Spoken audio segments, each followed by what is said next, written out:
सोचिए एक घर जहां एक महीने तक शहनाई की गूंज थी, मेहंदी की खुशबू थी और एक नई नवेली दुल्हन के सपनों की चमक थी।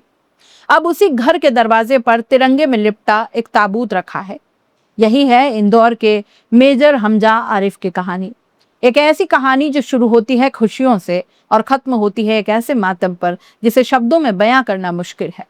गुरुवार की रात राजस्थान के जैसलमेर से करीब 18 किलोमीटर दूर थैयात army area, major Hamza Arif अपने दो साथी अफसरों के साथ ड्यूटी पूरी करके सेना की टाटा सफारी में वापस स्टेशन लौट रहे थे। रात का सन्नाटा, रेगिस्तान की सड़क और अचानक अंधेरे से निकलकर सामने आ गया एक ऊंट। टक्कर इतनी भीषण थी कि गाड़ी संभल ही नहीं पाई। चार चार पांच पांच बार पलटते हुए वो वाहन करीब 100 फीट तक सड़क पर घिसकता चला गया। धूल, धातु और चीखों के बीच एक जिंदगी वहीं थम गई। मेजर हमजा आरिफ की मौके पर ही मौत हो गई। साथ बैठे दो लेफ्टिनेंट आयुष्मान और अभिनव राठौड़ गंभीर रूप से घायल हो गए। हादसे में इस ऊंट की भी जान चली गई, जिसकी वजह से ये सब कुछ हुआ। तीनों अफसरों को फौरन थैयात आर्मी हॉस्पिटल ले जाया गया, लेकिन डॉक्टरों ने मेजर हमजा को मृत घोषित कर दिया।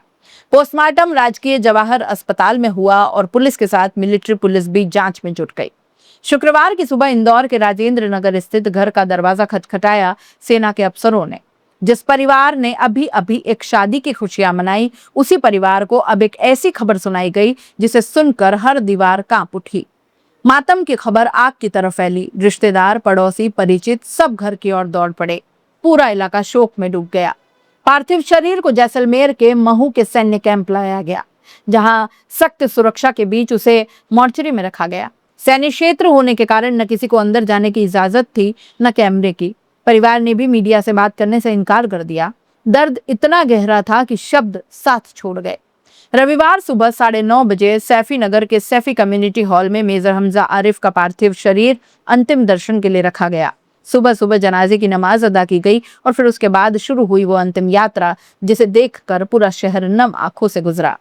सेना के वाहन में तिरंगे में लिपटा पार्थिव शरीर लेकर यात्रा सैफी नगर से माणिकबाग पुल, कलेक्टर चौराहा, राजबाड़ा और सदर बाजार होते हुए इमली बाजार स्थित शिया दाऊदी बोहरा कब्रिस्तान पहुंची। रास्ते भर लोग अपने घरों और दुकानों के बाहर खड़े होकर मेजर को आखिरी सलामी देते रहे। राजबाड़ा पर तो नजारा ही कुछ और था। हजारों की भीड़ पहले से जमा थी। जैसे ही सेना का वाहन वहां पहुंचा, पूरा इलाका भारत माता की जय और मेजर हमजा आरिफ अमर रहे के नारों से गूंज उठा। लोगों ने हाथ जोड़कर सैल्यूट करके अपने इस बहादुर बेटे को बधाई दी। लेकिन सबसे भावुक पल तब आया जब मेजर हमजा की पत्नी ज्योति अरोड़ा अपने पति को आखिरी सलाम देने पहुंची। शादी के महज 1 महीने बाद उनकी दुनिया उजड़ गई। कांपते हाथों से उन्होंने तिरंगे में लिपटे अपने पति के पार्थिव शरीर को नमन किया और फिर खुद को रोक नहीं पाई, फूट फूट कर रो पड़ी। गार्ड ऑफ ऑनर के बाद सेना के अधिकारियों ने वही तिरंगा जिसमें लिपट कर मेजर हमजा आरिफ घर लौटे, उनकी पत्नी को सौंपा। ज्योति ने उस तिरंगे को अपने कांपते हाथों से उठाया और सीने से लगा दिया, मानो उसी में अब उनके पति का आखिरी स्पर्श बचा हो। कब्रिस्तान में सेना ने गार्ड ऑफ ऑनर देकर अंतिम श्रद्धांजलि अर्पित की और फिर धार्मिक रीति रिवाजों के साथ मेजर हमजा आरिफ को सुपुर्द खाक कर दिया गया। इस दर्दनाक इत्तेफाक को कोई कभी नहीं भूल पाया। जिस दिन मेजर हमजा को सुपुर्द खाक किया गया वो फ्रेंडशिप डे था। उनके पुराने दोस्त, जिन्होंने 2016 में चमेली देवी कॉलेज के साथ पढ़ाई की, नम आंखों से बोले कि आज दोस्ती के दिन अपने दोस्त को आखिरी विदाई देनी पड़ रही है।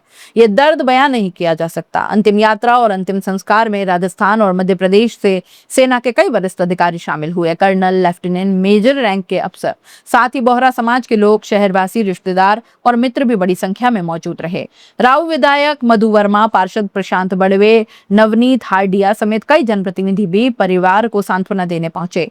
31 साल के मेजर हमजा आरिफ पिछले 9 वर्षों से भारतीय सेना में देश की सेवा कर रहे थे। अनुशासन, कर्तव्यनिष्ठा और समर्पण, यही वो पहचान थी जिसकी वजह से वे अपने साथियों के बीच सम्मानित थे। 1 महीने पहले उनकी शादी हुई। शादी के बाद कुछ ही दिन की छुट्टी बिताकर वे फिर ड्यूटी पर लौट आए। किसी को अंदाजा तक नहीं था कि नई जिंदगी की शुरुआत के इतने कम दिनों में ही ये जिंदगी इस तरह थम जाएगी। उनके पीछे परिवार में माता पिता और 3 बहनें हैं, जिनमें से 2 सऊदी अरब में रहती हैं। उनके पिता आरआर कैट से सेवानिवृत्त हैं और धार्मिक प्रवृत्ति के इंसान है। एक महीने पहले जिस घर में शहनाइयां गूंजी, अब वहां सन्नाटा है। एक बहादुर सैनिक की कहानी जो देश की सरहद पर नहीं बल्कि अपनी ही ड्यूटी से लौटते वक्त एक हादसे में खामोश हो गई, मगर उसकी यादें, उसकी शहादत और शहर के उस शख्स के दिल में उसका सम्मान हमेशा जिंदा रहेगा जिसने उस दिन राजबाड़ा पर खड़े होकर मेजर हमजा आरिफ अमर रहे के नारे लगाए। आप इस पूरे मामले में श्रद्धा सुमन क्या अर्पित करना चाहते हैं, कमेंट बॉक्स में जरूर बताइएगा। इसका